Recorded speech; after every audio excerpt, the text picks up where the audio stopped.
जड़े नृशंस स्वामी निज स्त्री को माड़ मारी हत्या करने पर मृतदेह को प्लास्टिक बस्तार बांधी घर भितर चाबी पकाई रखिथिला। एपरी एक चांचल्यकर घटना घटी केन्दुझर जिला बारिया थाना अंतर्गत सड़ंगी ग्राम मिलिथिबा सूचना अनुसार ग्रामर प्रदीप बेंटकार और तांको स्त्री वर्षाली बेंटकार मध्य कौनसी कथा को नहीं झगड़ा होइथिला।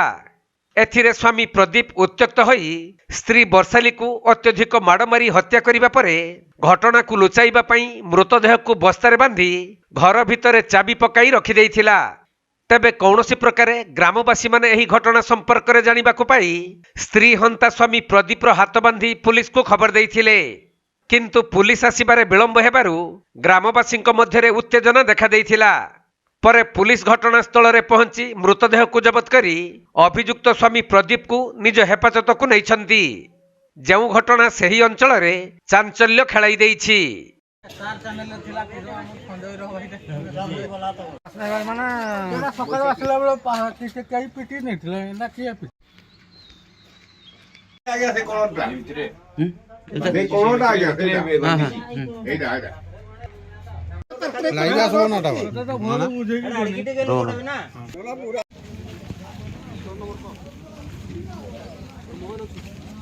केन्दुझर जिल्लारू दीपेश कुमार बेहरा रिपोर्ट, कोणार्क लाइव।